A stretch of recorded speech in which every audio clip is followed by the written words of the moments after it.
Covers the 2x4 stud wall.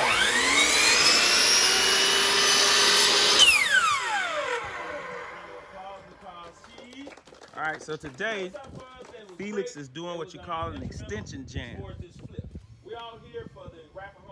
Felix, why would you have to do an extension jam? The wall thickness isn't standard, so you have to make an extension jam so that the jam covers the 2x4 stud wall. To the right when you go in, and you can go in there and you can move the mouse back and forth, and you can be able to see the whole transformation of the house. It's about an hour. So the extension jam covers the 2x4s. Area, there's another Mac computer. It's the same video. You can just move it back and forth, so you can really appreciate what my team has done. It's not so much as what I've done and what my wife's done. I have to shout out my main Alpha Electric, John the plumber, Jason the stucco guy, everybody. I don't want to leave anybody out.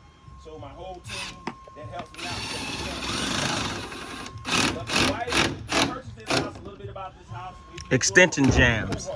Meaning we started in October, and some of the people that are here have been born through this house. So we them how do we flip a house. So they won't be so nervous and so mindless when they get boss lady. They can actually see it one time, live and in the flesh. You really can't flip a house from a classroom. So you could go to a classroom all day long, but you need to walk a property and see how it transformed. You need to be able to feel it and see it. And then that way you can be able to do it again. Because once you do it 2 or 3 times, it should be like, for instance, me teaching this. Me teaching this to you all actually makes me elevate my game. Because if I'm teaching it to you, I got to know what I'm talking about. And most of the time I'm doing it off the top of the dome. But if I'm wrong or something like that, just raise your hand and ask me or correct me, because we all one big learning team right here. All right? Now, we bought this house for $91,000, $91,300. You can go on public record, you can check that. So don't never let nobody tell you how much they paid for a house. They could be telling you how. You go on public record, property appraisal, and check it out, see how much it costs. But the other day, my wife sold the land that came with this house. Now, remember, we didn't want the land that came with the house. The house came with a separate parcel of land. It's right down the street. And we really didn't want it. We just wanted the house because we like flipping houses. So we took it anyway because they said you're going to have to take it or it's not. So once we took the land, I was like, man, we'll see what we can do with it. We was like, and it didn't work out. So like I wanted it to work out because I was thinking about building. My wife said, let's list it and see what we can get. So we listed it for $30,000. Let's say Tuesday I'll be done with the baseboard. And I got the island to do. I got a box out in the back. So another 3 days, let's say 6 days from now. $61,000. We're probably looking at 2,200 square foot with an additional bonus room out back. Next 3 week, bedrooms, Friday, five bedrooms if we count the back room. 3 full baths. It started off as 3 bedrooms. Brains in the beauty right there. Right? We're in it for about $120,000 in the renovation. About to get this deal? Yes, sir. All right, let's go. Brains in the beauty in the house. Now, why would I want to keep the house? Well, I want to keep the house because it's what you call a BRRRR. When you buy a house, you rehab it, refinance it, rent it, and then repeat the process. I get that from the bigger pocket. My main guy Felix. That's never walk a deal without Felix. Keep a house when you BRRRR? Anybody know? Somebody tell me. Come out this way, Sheriff, and get them face to get them what they talk. Somebody tell me, why do you keep a house when you BRRRR? Anybody? I just told y'all earlier. Why do you keep a house? Why would you keep a house if you BRRRR? Residual income, that's right. Because if you could get all your money back out of the house, why wouldn't you keep it? Okay, let's give you an example. Let's say if you got $180,000 into the house and the house appraised for $250,000. Simple math. 75% of $100,000 is what? $75,000. You times that by 2, that's what? It's $150,000. Half of 75% of $50,000 is $37,500, I think. So let's just say the house will give me back $150 for $37,500, so $187,000.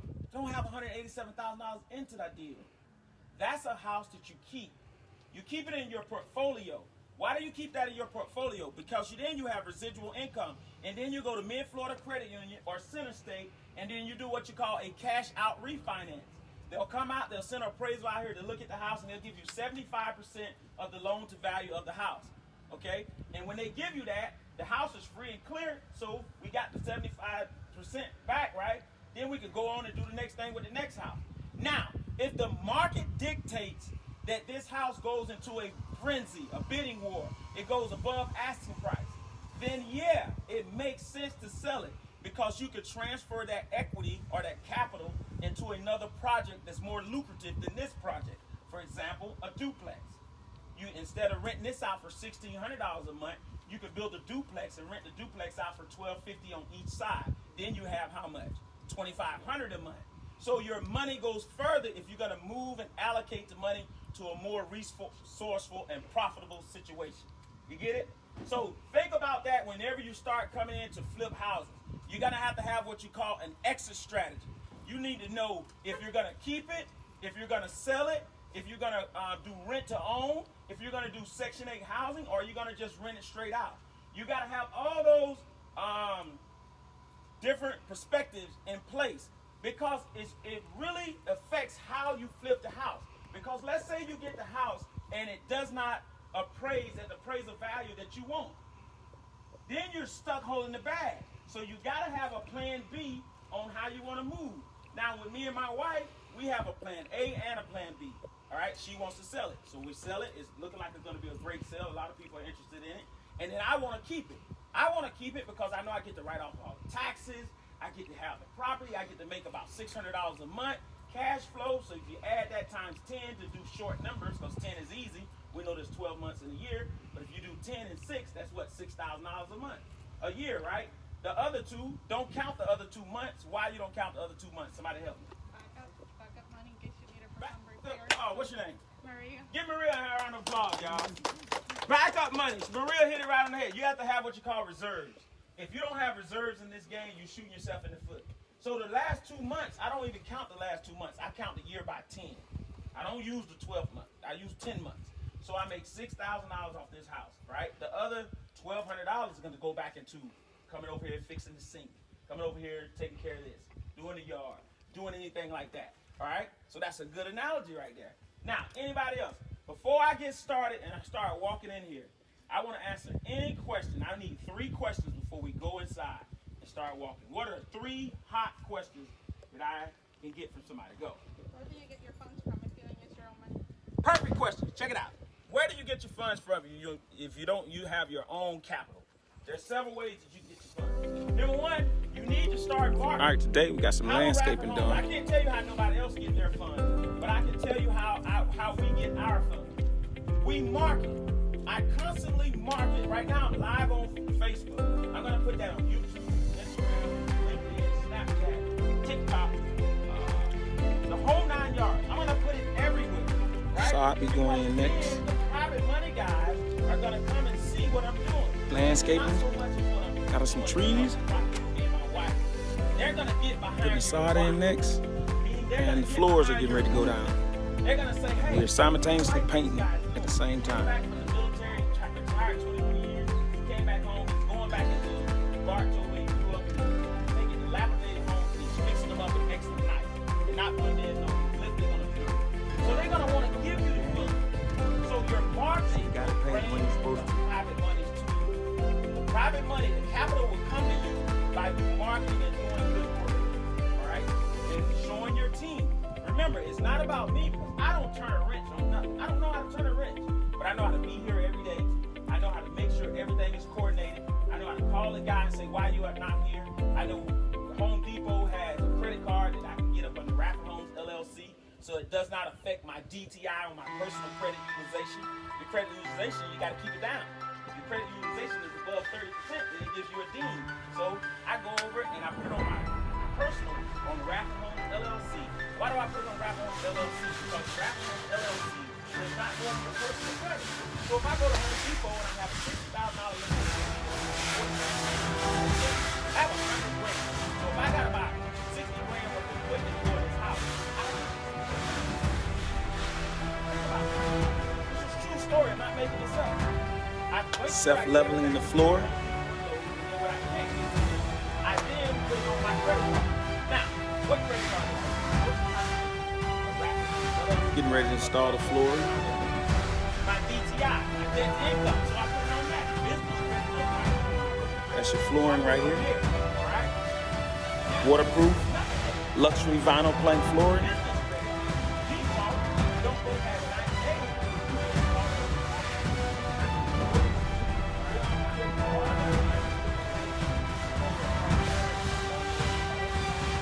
White wood shaker cabinets.